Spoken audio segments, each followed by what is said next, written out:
relativamente grande, más grande que en otros, sobre el siglo de oro, en el cual lo que vamos a encontrar es dos cosas.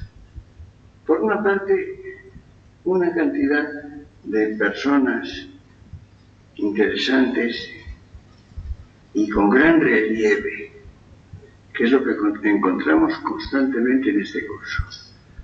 Por otra parte, una concentración de poesía. Vamos a hablar justamente de unos cuantos autores del siglo XVI y del siglo XVII, empezando por Fernando de Rojas, el autor de La Celestina. Libro que a mí me parece muy extraordinario. Cada día me parece más importante, más interesante y, en definitiva, con más novedades. Ustedes saben que se llama en general La Celestina. Yo creo que el título no es adecuado. El título originario es Comedia o Tragicomedia de Calisto y Melibea.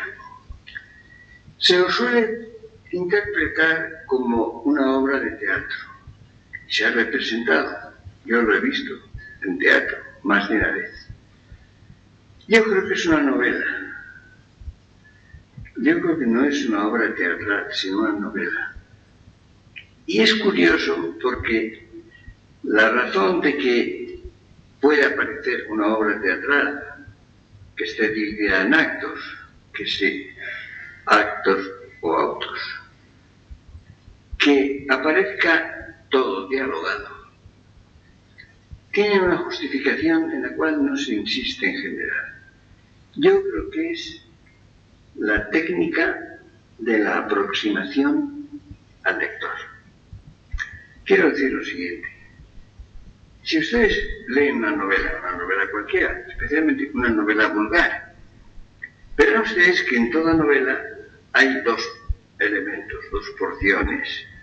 Uno son narración o descripción y otras partes son diálogo. El lector vulgar de novelas vulgares suele distinguir entre diálogo y paja, he dicho con cierto desprecio. Y hay mucha gente que lee novelas así rápidamente y con no mucho interés, que salta lo que no es diálogo y se detiene en los diálogos.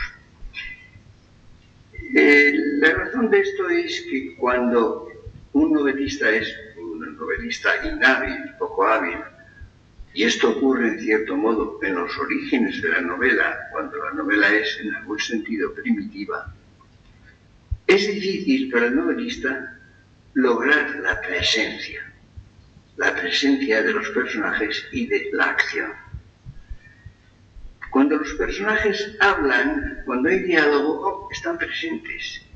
Están presentes porque están hablando, porque están allí. Pues bien, yo creo que el carácter dialogado de muchas novelas, especialmente de novelas de los primeros tiempos del género, responde precisamente a la necesidad de la aproximación, de la presencia de los personajes y de la acción. Pero yo creo que si ustedes leen con un poco de atención La Celestina, verán que es novela en cierto modo dramatizada con elementos dramáticos, pero novela en muchos sentidos. Por otra parte, esta novela representa una vivacidad, una presencia extraordinaria de personajes. ¿Y quiénes son los personajes? La Celestina es un personaje secundario. No olviden ustedes que es un caso. Yo hice una distinción hace muchísimos años entre caso y personaje. El caso está definido por lo que le pasa, por lo que hace. El ejemplo predilecto es el náufrago en la isla desierta, Robinson. Robinson es un caso.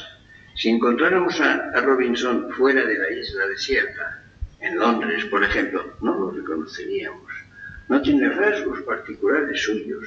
Son los de la situación de náufrago. De modo que es un caso. En cambio, Don Quijote no es un caso. A Don Quijote le pueden ocurrir unas cosas u otras, puede hacer unas cosas u otras, de hecho lo hace. Pero si encontramos a Don Quijote en cualquier parte, en cualquier situación, lo reconocemos. Es inconfundible, es un personaje, no un caso. Pues bien, cuando se enamora Calisto de Melibea y le cuenta a sus criados lo que le pasa y su tristeza, a esto se le ocurre llamar a Celestina, que es un técnico, como se llama al fontanero o al electricista. Ella es un oficio, tiene una profesión, es una alcahueta. Es decir, eso que se llama en inglés go-between, es decir, intermediaria, que arregla las cosas. El instrumento de esta peculiar fontanera o electricista es la palabra. Ella consigue su función de alcahueta hablando, presentando el caso del enamorado, de su situación, transmitiendo su personaje, diciendo lo que es y lo que le pasa, etc. Pero el título real es mucho más cierto, es Calisto y Melibea. Yo diría Melibea y Calisto, porque Melibea es más importante, es un personaje más importante y más original. Recuerden ustedes cómo Calisto ha encontrado a Melibea, se siente enamorado de ella, lo comunica, vuelve desolado a su casa cuando Melibea lo ha rechazado. Y estos son los personajes. Y el argumento es el amor. Es una novela amorosa. Una novela que consiste en una historia de amor entre dos jóvenes, muy jóvenes por cierto. En definitiva, es algo parecido a Romeo y Julieta. Como tantas veces estamos viendo y seguiremos viendo en este curso, los españoles han solido hacer cosas que han hecho los europeos mucho después. Y de tal manera que han olvidado ya que los españoles se habían hecho. El otro día recordé que la vuelta al mundo, la segunda vuelta al mundo, la da Drake 60 años después. No al año siguiente o 5 años después, sino 60 años. Lo que me indica la dificultad. Y ocurre lo mismo con ocuparse del derecho internacional, del derecho de gentes, de la guerra, de los indios que han aparecido en el horizonte histórico, y todo el mundo habla de Grocio, cuyo libro se publicó en 1625, aproximadamente un siglo después de las obras de nuestro español. ¿Qué quiere decir esto? Quiere decir que no se ha solido ver lo nuevo, lo original, lo que aparece precisamente en el libro español, en la Celestina. Lo que pasa también, y es lo que justifica el uso de este título y la visión más frecuente del libro, es que el personaje de Celestina es enormemente vivo. Es un personaje fuerte, enérgico. Es una mujer que ha tenido una larga vida, una larga historia dedicada justamente a estos menesteres, que tiene además unas pupilas, Elicia y Areusa, que representan también escenas de amor muy fuertes, muy conocidas, libro a mi entender divino, decía Cervantes, si encubriera más lo humano. Por tanto, con una especie de fuerte realismo y con personajes enormemente activos también y de gran relieve. Es decir, no es un personaje tópico. Celestina es un personaje procedente de la literatura latina o estrozaconventos, pero evidentemente con un relieve mayor, con una fuerza extraordinaria, está ligada a la historia central, a la historia amorosa de Melibea y Calisto, y naturalmente lo que pasa es que la rendición amorosa de Melibea, la vuelta de Melibea a los ojos de Calisto, se debe, por lo menos se precipita, por la acción de alcahueta, la acción de mediadora de Celestina. Como hay un paralelismo, son los dos personajes muy jóvenes. Son poco más jóvenes, o poco menos jóvenes, que Romeo y Julieta. En el caso de Romeo y Julieta, como recuerdan ustedes, naturalmente hay la enemistad entre los Capuletos y los Montescos, la división de las dos familias rivales, lo cual hace que haya un desenlace en gran parte azaroso, muy dramático, y mueren los dos enamorados.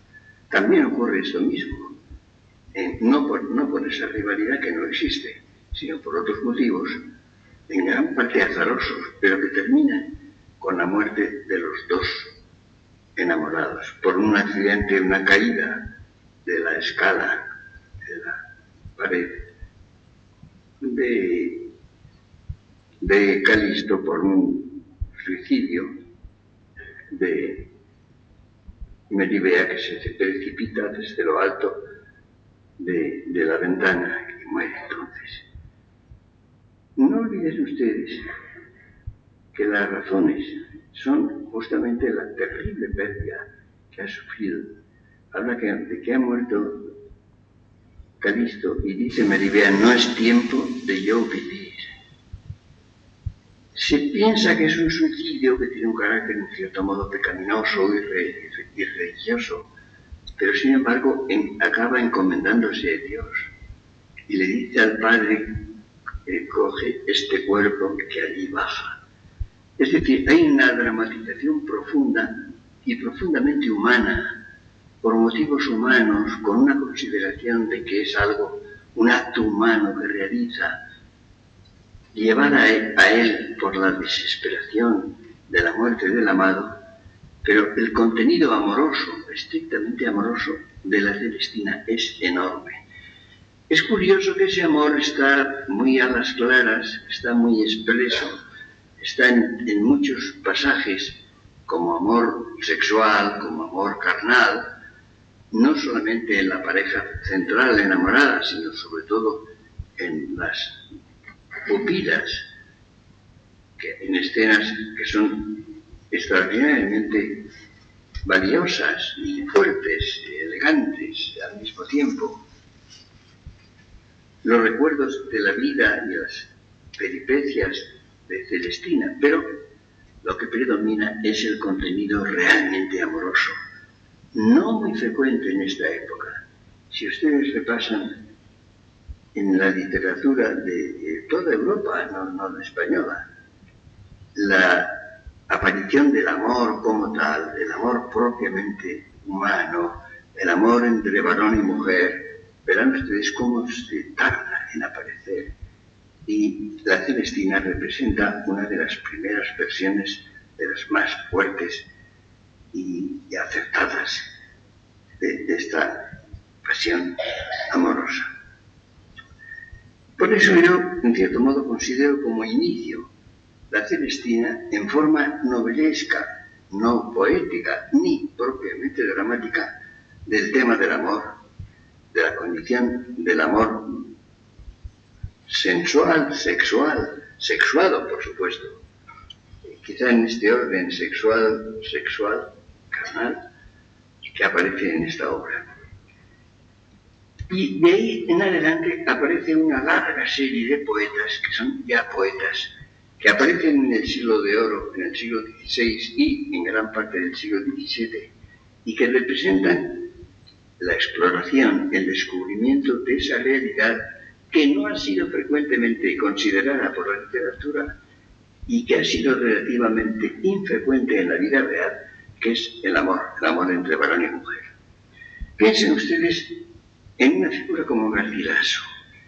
Garcilaso es un poeta joven, era poeta, era soldado, muere en una acción de guerra con Francia, había tenido participación en la historia de los comuneros, tenía la amistad del emperador, es una figura muy distinguida, que muere muy joven, muere violentamente en acción militar muy joven, después de haber tenido una historia amorosa bastante complicada, porque él estaba casado, pero después se enamora y la amada muere también. Ven ustedes cómo la muerte aparece ligada a estas historias amorosas, en este caso de la poesía. La poesía lírica amorosa de Garcilaso es de una intensidad, de una pureza, de una innovación asombrosa. Es uno de los grandes poetas amorosos de la literatura española. Y insisto en española, porque si ustedes comparan con otros países, verán ustedes que la lírica amorosa tarda en ser amorosa. Incluso tarda en tener entidad suficiente. Pero después, a partir de este momento, la lírica amorosa, no olviden ustedes a una figura un poco secundaria, no comparable con Garcilaso, que es Boscán. Boscán es un poeta catalán, barcelonés, que publica su obra junta con la de Garcilaso. Fueron amigos y publicaron sus obras juntos.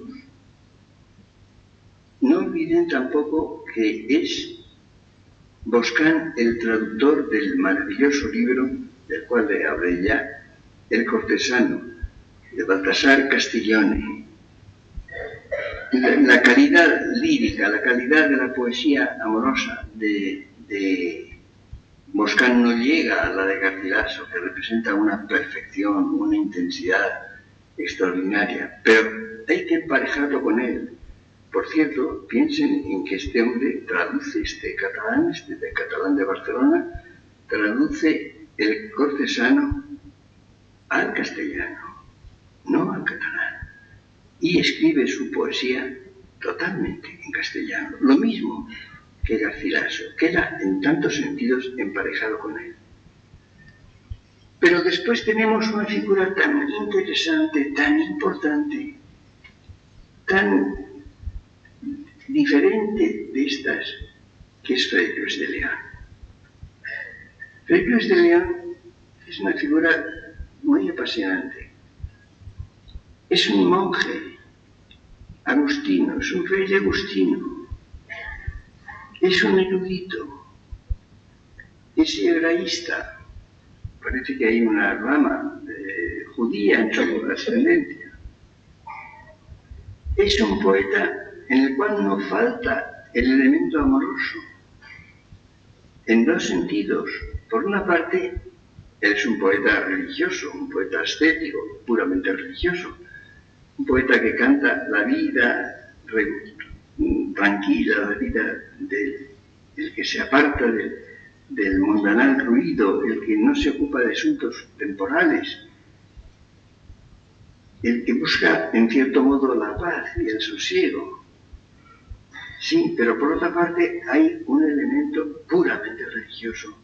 Es el autor de libros como Los nombres de Cristo, y es un hebraísta, es un traductor nada menos que del elemento capital de la Biblia, del Antiguo Testamento, el Cantar de Cantares.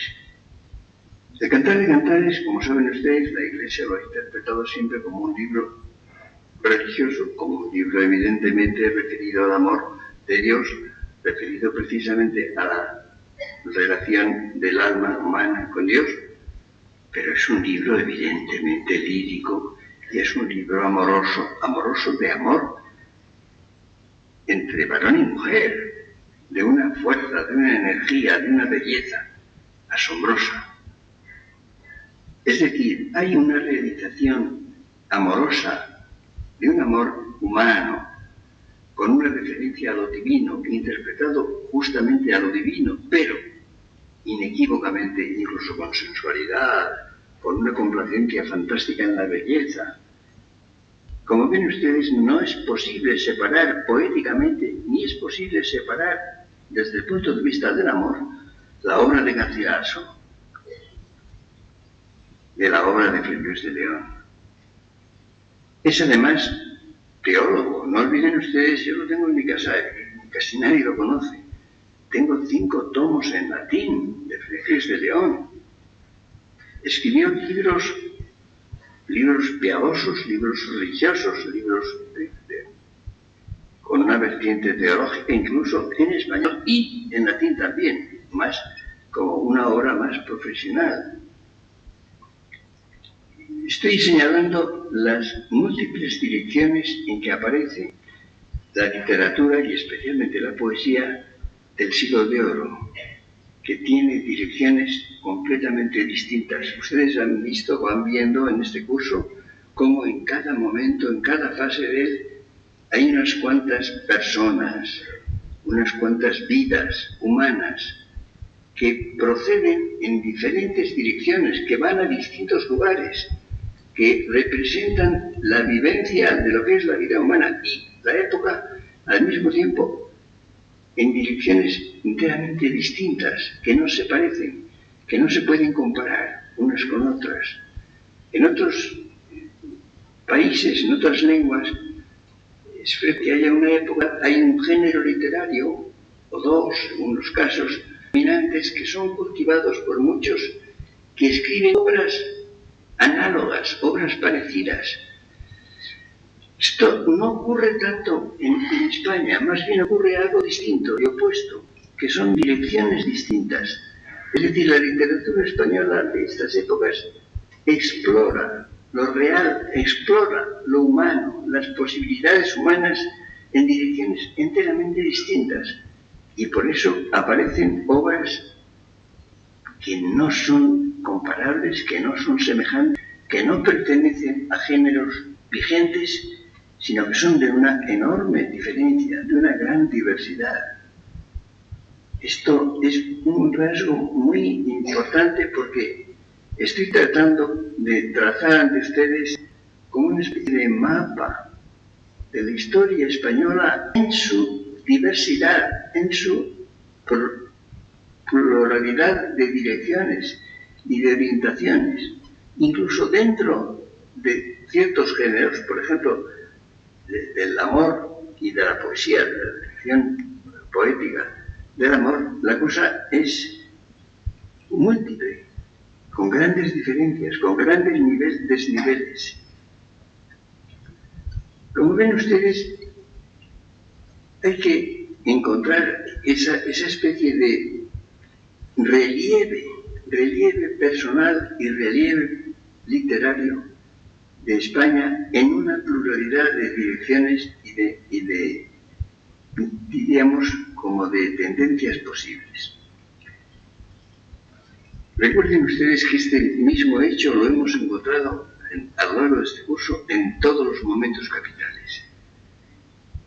Recuerden ustedes, por ejemplo, como cuando hablaba de América, había desde el descubrimiento a las actitudes de los conquistadores tan diferentes, ejemplificadas en dos figuras tan distintas como Cortés y Pizarro, en las exploraciones navales que culminan en el descubrimiento y la exploración y el cruzar el inmenso océano Pacífico hasta llegar a completar la vuelta al mundo. Son versiones distintas que no se repiten, que no se pueden confundir, que hay que distinguir totalmente.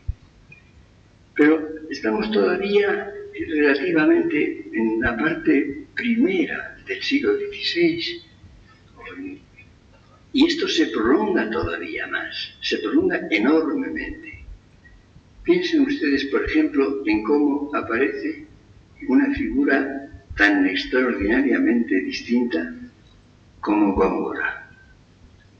Góngora representa el dominio de las técnicas poéticas. Como saben ustedes, Góngora fue estimado y no comprendido en otra época. Ustedes piensen, por ejemplo, la obra, diríamos, más ligera, la obra de romances, de seguidillas de Góngora, que son ágiles, ingeniosos los romances. Esto fue conocido y estimado enormemente. Pero después hay una segunda parte de la obra de Góngora, la llamada el culteranismo, que ha sido muy mal comprendida. En realidad fue comprendida bien, plenamente, por Dámaso Alonso. Dámaso Alonso, ustedes recuerdan, hizo una versión prosificada de las Soledades, libro que se consideraba abstruso, misterioso, casi incomprensible, con un interés puramente técnico, métrico, formal. Y él hizo algo muy audaz, que fue hacer una versión prosificada de las Soledades. Es decir, las puso, tenía dos dificultades. Las Soledades tienen dos grandes dificultades. Por una parte, el predominio de la mitología. Está lleno de referencias, de alusiones mitológicas, que en su tiempo eran entendidas por el público lector refinado. En nuestra época no son entendidas en general, porque la ignorancia de la mitología en la época actual, y ya desde hace mucho tiempo, es enorme. Por otra parte, el uso constante del hiperbatón. El hiperbatón ha sido la clave de la literatura de la lengua latina.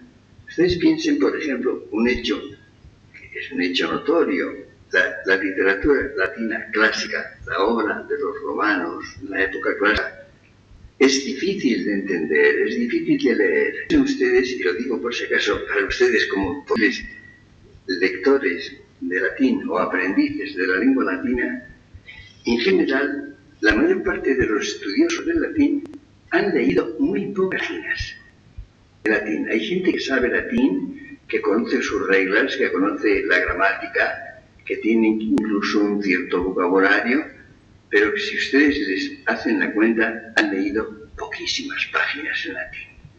Lo cual es muy difícil, porque no tiene una lengua, es muy difícil saberla si no se han leído muchas páginas de ella. La razón es el hiperbatón. El hiperbatón es decir, el cambio del orden lógico normal de las palabras. En latín, en general, como saben ustedes, una palabra tiene un sustantivo y un adjetivo o varios adjetivos que suelen estar lejos del sustantivo principal, o tienen un verbo que tiene un tiempo, un número distinto de lo que correspondería, y hay que buscar. Ustedes saben, cuando alguien traduce latín, lo primero que tiene que hacer es restablecer el orden lógico, es decir, deshacer, romper el hiperbatón. Es la razón principal de que el latín posterior, el latín no clásico, el latín ya no de los romanos, el latín, por ejemplo, medieval, el latín de los padres de la Iglesia o de los monjes medievales, o el latín de los humanistas, que tienen un hiperbatón muy disminuido, todavía vuelve en cierto modo los humanistas, quieren escribir un latín más próximo del clásico y restablecen en cierto modo, de una manera bastante artificial, una cierta porción del hiperbatón clásico. Y vuelve a ser más difícil. Si ustedes leen el latín de diferentes épocas, verán como el latín patrístico, el latín medieval, es fácil, se lee bien con bastante facilidad. El latín de los humanistas vuelve a ser difícil, no tanto como Tácito o Horacio o Tito Livio o Cicerón incluso, pero vuelve la dificultad. Pues bien, Dámaso Alonso deshace el hiperbatón, es decir, las palabras de referencias mitológicas. Y entonces es claro Las soledades, este libro misterioso, casi impenetrable, se entiende. O el Polifemo, se entiende. Lo que pasa es que si ustedes leen la versión prosificada, no tiene interés. No tiene interés porque es el resultado de una operación casi quirúrgica, de una disección. Es decir, lo que dice no tiene interés. La historia de las soledades, lo que en las soledades se cuenta, es muy poco interesante, poco dramático y con escaso lirismo. La situación de que la obra críptica, la obra poco inteligible, la obra culta propiamente de Góngora, es perfectamente inteligible. Ahora, el interés está en el artificio literario prodigioso que tiene y en las referencias, en el uso de la mitología. Esto hace que el destino de Góngora haya variado mucho. Fue muy estimado, muy leído, se gustó mucho de él en su obra más ligera, más comprensible, más, diríamos, accesible. Y en cambio, se olvidó al principio o fue objeto de burlas. Recuerden, por ejemplo, las burlas de Quevedo, de la culta latiniparla, de las parodias de los géneros del tipo del Polifemo o de las soledades como algo no comprensible. Entonces, la obra de Dámaso Alonso tuvo el efecto, primero, de mostrar la inteligibilidad, la racionalidad de Góngora, de esas obras de Góngora, a costa, claro está, de la pérdida de su interés lírico. Es decir, hay que leer, si ustedes quieren entender las soledades, hay que leer la versión de Dámaso Alonso, pero si ustedes quieren gozar de la prodigiosa belleza, de la invención constante, hay que leer el texto original, directo y claro, que naturalmente se puede entender a la luz de la versión de Dámaso Alonso. Esta es la situación. El contenido amoroso se queda difundido. Hay un contenido amoroso relativamente ligero, no muy profundo, en las obras de la parte considerada accesible e interesante, con no demasiada profundidad y con un lirismo, diríamos, atenuado, porque hay un elemento intelectualista, en cierto modo frío, a veces glacial, que empaña la significación propiamente lírica. Y al lado de esto hay la maravillosa perfección del verso, la maravillosa complejidad métrica, que se trata de una poesía que es como joyas, labradas, preparadas, sin demasiado interés propiamente humano. Esto es, como ven ustedes, otra figura de esta época que aporta algo enormemente nuevo y distinto. Es irreductible. Góngora es enteramente irreductible. Y hay todavía una figura que es Quevedo, la más complicada de todas. Es una figura tan complicada que yo dudo de que haya nadie que sería capaz de escribir un libro completo que diera cuenta cabal de la obra de Quevedo. Es una figura compleja, es una figura que tuvo dimensiones muy contradictorias y muy distintas. Es un hombre que tiene una vida pública, es un hombre crítico, enormemente crítico, que tiene una gran preocupación por España. La preocupación de España tiene un relieve extraordinario en la obra de Quevedo. Como saben ustedes, tuvo una participación en asuntos políticos españoles históricos. Piensen en su fidelidad al duque de Osuna.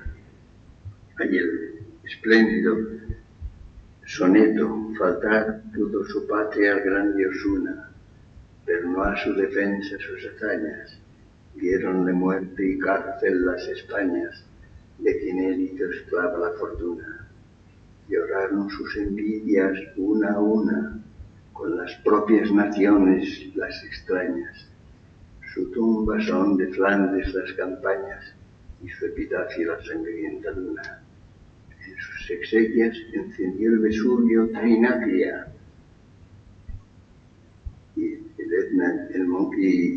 y Nápoles el Mongibero.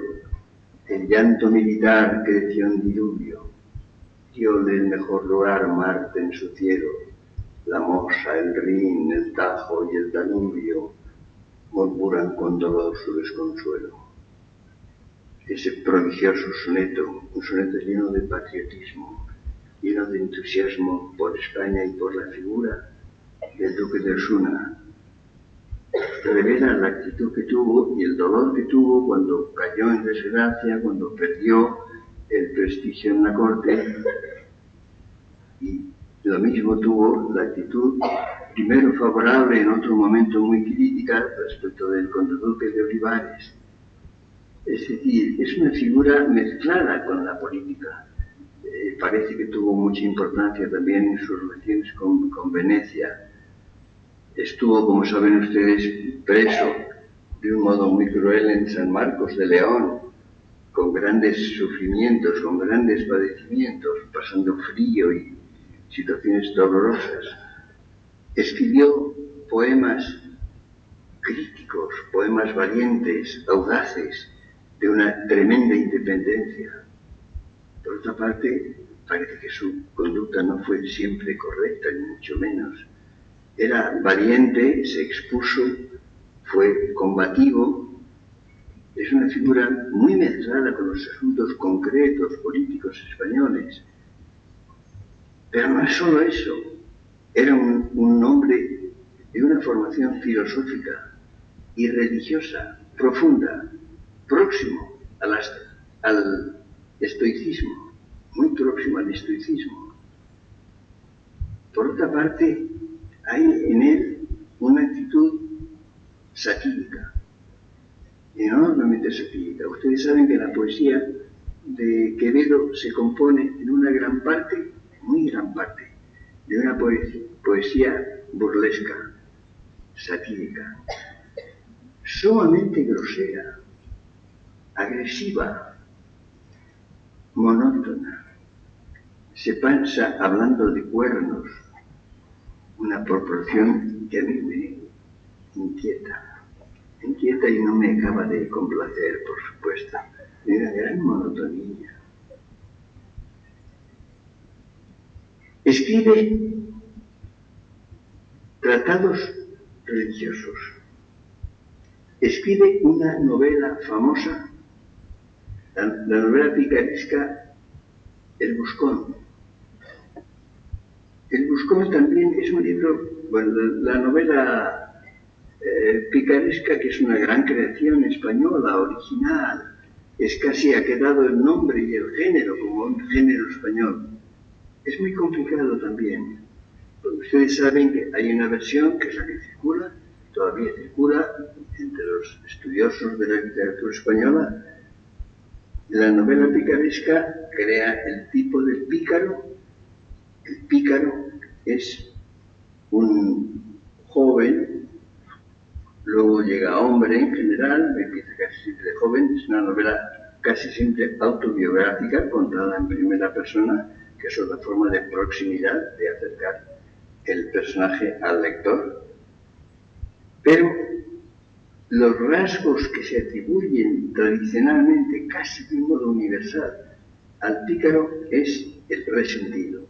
Se ha llamado el antihéroe, el hombre resentido, que ha tenido una vida difícil, penosa, que está con un rencor frente a la sociedad, negativo, por supuesto,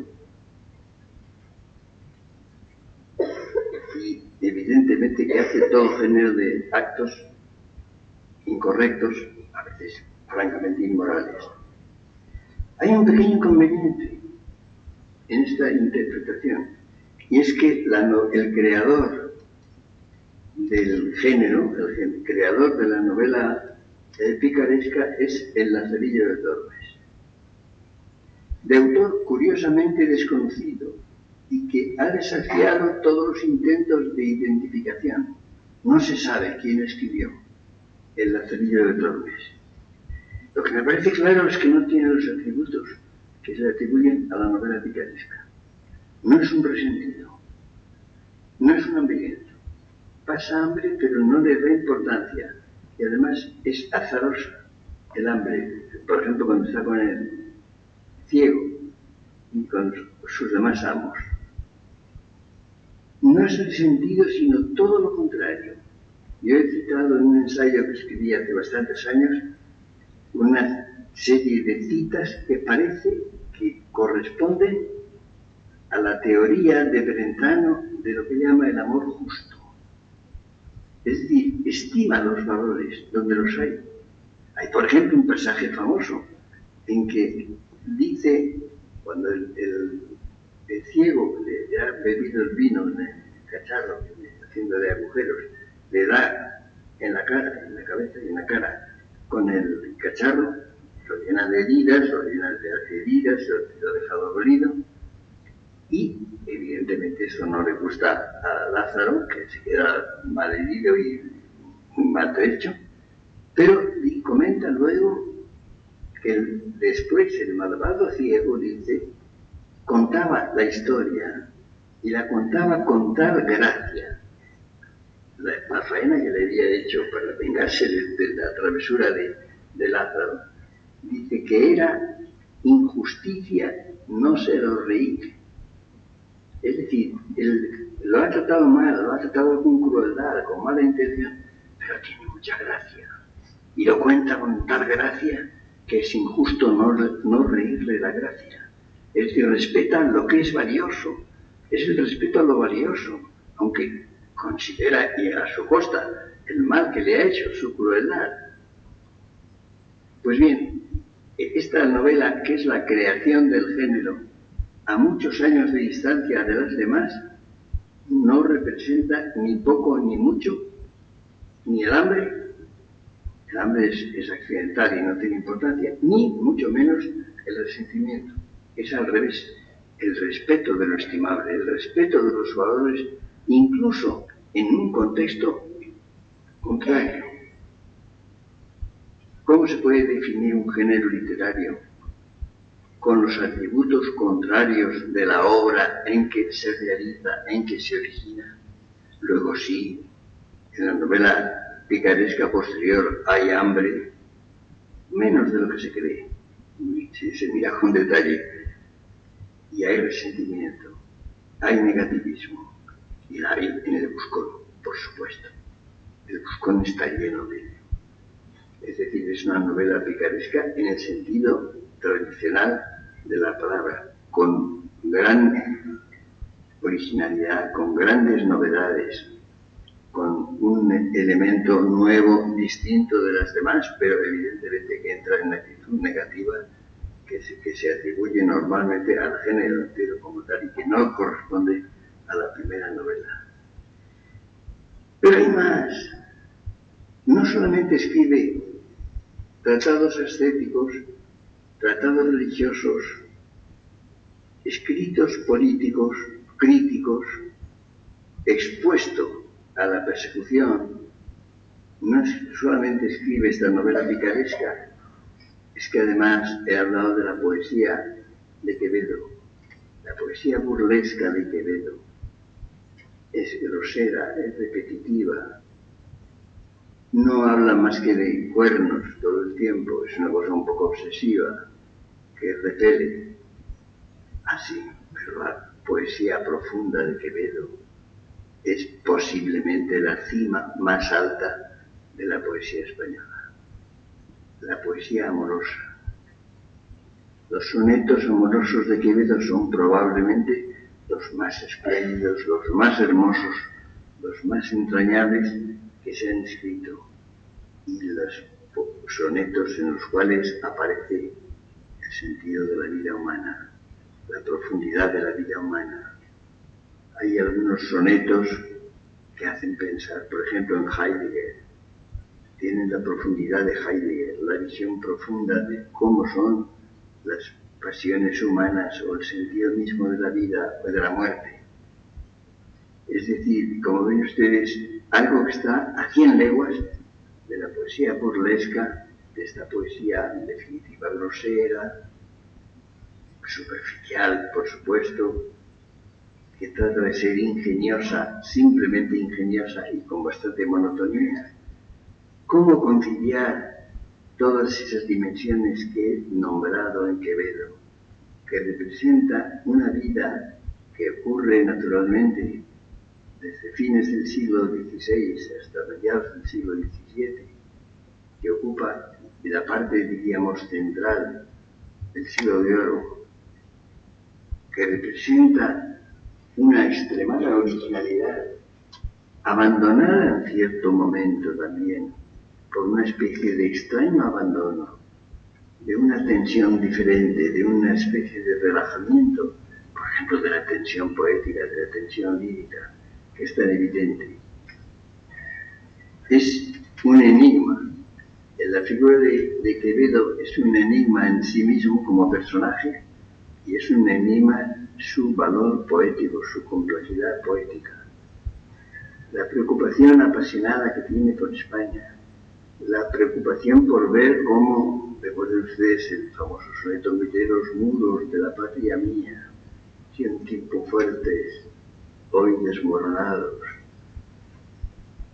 Es una preocupación entrañable, profunda, es de las figuras capitales que sienten el problema de España, el problema de la grandeza de España, que no pierde nunca de vista, de los riesgos que tiene, de la posible decadencia, que ya empieza a iniciarse. Yo creo que la decadencia, la llamada decadencia en España, fue mucho más tardía de lo que se supone y parcial, es decir, no completa ni mucho menos, pero en definitiva lo siente venir, lo siente amenazar, trata de combatirlo con todo tipo de peligros y de la persecución que sufrió, de sus años de prisión.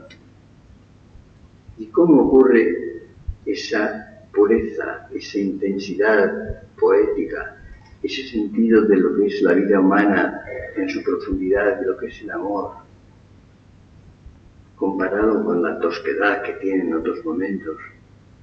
Es decir, da la impresión de que es una tensión que se relaja en muchas cosas, que amenaza con perder lo que tiene de creador, lo que tiene de propiamente original.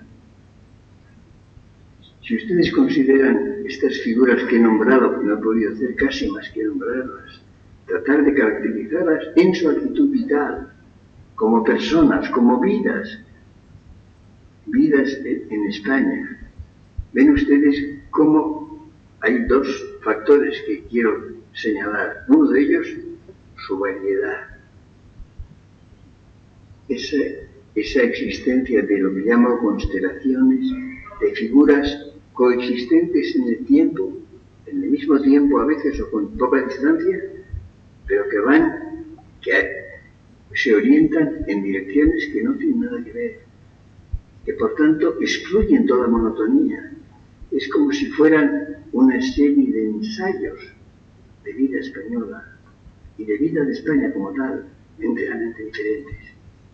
Y por otra parte, es importante el elemento amoroso, propiamente amoroso, estrictamente amoroso, que costará mucho aparecer en otras literaturas y también con una mayor semejanza. Si ustedes consideran, por ejemplo, la maravillosa poesía amorosa italiana, verán ustedes cómo encuentran una cierta semejanza profunda que no existe en las diferentes direcciones de la española del siglo de oro. Y no hemos terminado, porque verán ustedes cómo hay, y otro día trataremos de ver justamente el mismo tiempo, la misma época, en un género literario que no he nombrado siquiera todavía, y que es el teatro. El teatro, que fue probablemente lo más representativo de la vida española en el siglo de oro y lo que representó el factor más profundamente actuante en la realidad histórica de España. O sea,